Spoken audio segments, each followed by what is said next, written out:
Bonjour les amis et bienvenue dans une nouvelle vidéo. Aujourd'hui la vidéo sera spéciale comme on va tester ensemble vos connaissances en histoire. Allez, commençons par la première question. Un siècle les amis, est-ce qu'il correspond à 100 ans, à 50 ans, à 20 ans ou encore à 70 ans? Vous aurez 10 secondes pour répondre. Quelle est la durée du siècle? 100 ans, 50 ans, 20 ans ou encore 70 ans? Et la bonne réponse, les amis, est la réponse A. Un siècle, il dure 100 ans. Je vous avertis, les questions vont devenir de plus en plus difficiles. Seconde question, la Première Guerre mondiale a eu lieu entre proposition A 1939-1945 ou encore 1914-1918, 1910-1916 ou encore 2019 et 2023, les amis. La question se rapporte à la date de la Première Guerre mondiale et la bonne réponse est la réponse C, les amis. La Première Guerre mondiale a débuté en 1940, a débuté en 1914 et s'est achevée en 1918.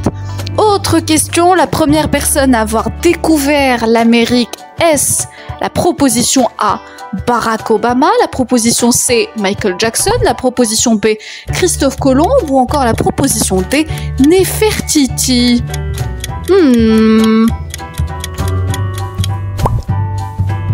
Et puis la bonne réponse est la réponse B. Barack Obama est un président, Michael Jackson un chanteur. Le 18e siècle, les amis, est-ce qu'il correspond aux années 1800-1899, proposition B entre 1700 et 1799, la proposition C entre 1600 et 1699 ou encore la proposition D entre 1900 et 1999, les amis? Et la bonne réponse est la réponse B, bien évidemment. C'est entre 1700 et 1799. La règle, c'est qu'on va prendre le 18e siècle auquel on va soustraire un chiffre. La Deuxième Guerre mondiale a eu lieu entre proposition A 1939-1945, proposition C 1914-1918, la B 1910-1916 ou encore la proposition D entre 2019 et 2023. Je vous bousille la tête avec des dates, mais c'est ça les cours d'histoire.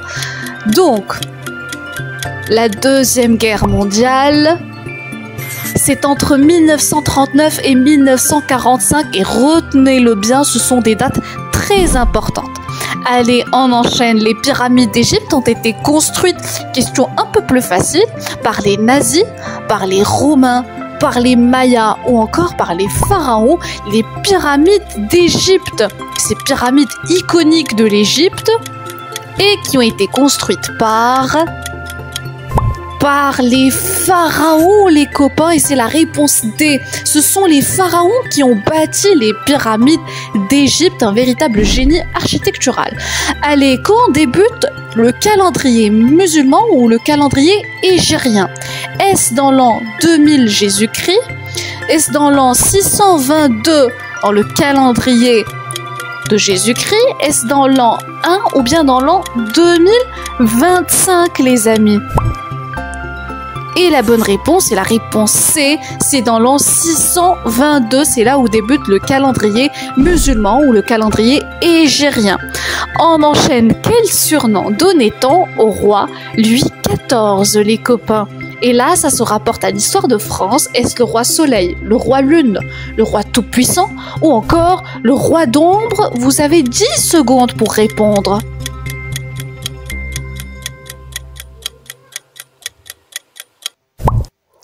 Et la bonne réponse est la réponse A, c'est le roi Soleil, Louis XIV et le roi Soleil, les amis, le roi Soleil.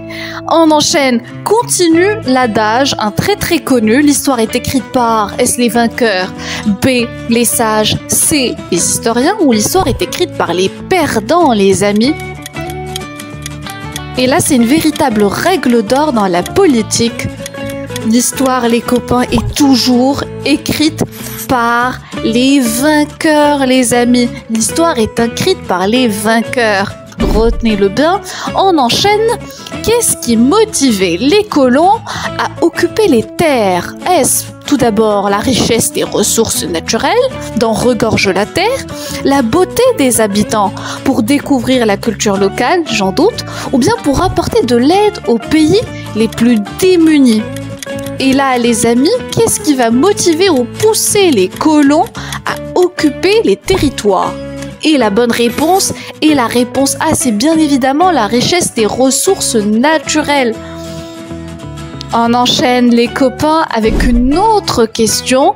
L'Empire ottoman est connu comme un empire, l'Empire ottoman qui est très connu, un empire musulman. Est-ce que c'est un empire slave? Ou bien, proposition B ou C est un empire russe, B un empire turc ou encore D un empire tchèque? Vous avez 10 secondes pour répondre. L'Empire ottoman, est-ce que c'est un empire slave, russe, turc ou tchèque? Et la bonne réponse est la réponse B. Je vous ai donné un indice. J'avais dit que c'était un empire musulman, donc c'est un empire turc, l'Empire ottoman.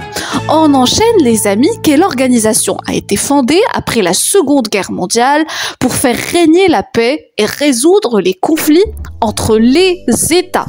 Est-ce la proposition A, l'UNICEF, C, l'UNESCO, B, l'Euratom ou encore la proposition D, l'ONU?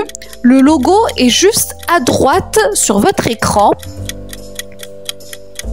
Et l'organisation qui est censée faire respecter le droit international et faire régner la paix et résoudre les conflits est bien évidemment l'ONU, les amis. L'ONU, l'Organisation des Nations Unies. On enchaîne, le pays qui a été bombardé par l'arme nucléaire à la fin de la Seconde Guerre mondiale, malheureusement. Est-ce tout d'abord le Japon? La proposition B, la Russie. La proposition C, les États-Unis d'Amérique, ou encore la proposition D, le Gabon, les copains? Réfléchissez, l'arme nucléaire, plus particulièrement à Hiroshima et Nagasaki. Et ce sont toutes les deux des villes japonaises. C'est le Japon qui a été bombardé par l'arme nucléaire, les amis. Le Japon par les États-Unis d'Amérique. Allez, on enchaîne.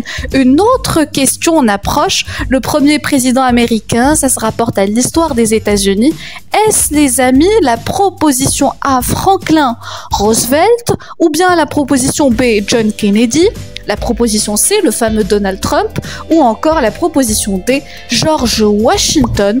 Vous avez 10 secondes pour répondre. Ce sont en gros des questions de culture générale. Et le premier président américain est... C'est George Washington, les amis. La capitale politique et administrative des États-Unis, c'est Washington. Donc, le premier fondateur est George Washington.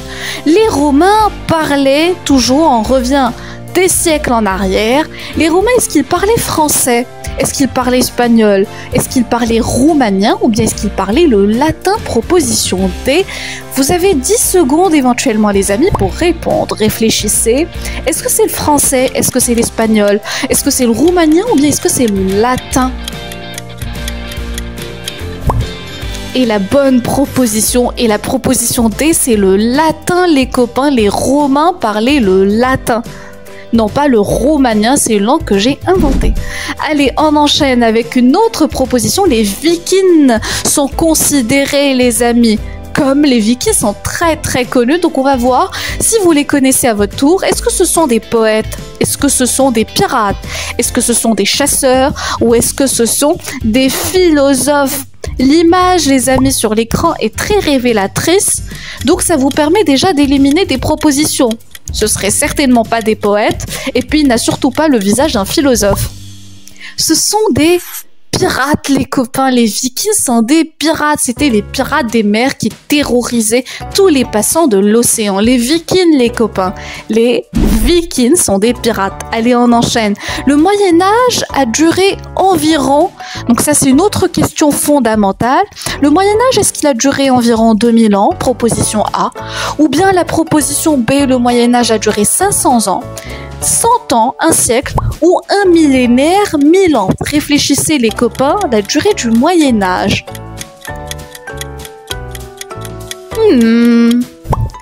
Et le Moyen-Âge, les amis, a duré 1000 ans, un millénaire pour le Moyen-Âge.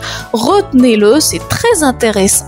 Le Moyen-Âge a duré un millénaire, c'est une vérité générale. Allez, on enchaîne. Qui a été le premier empereur de Chine? Le premier empereur de Chine, est-ce qu'il a été Taizong, proposition A, le Bouddha, proposition B, C, le Kongxi, ou encore la proposition D, Qin Shi Huang. Lequel a été le premier empereur de Chine?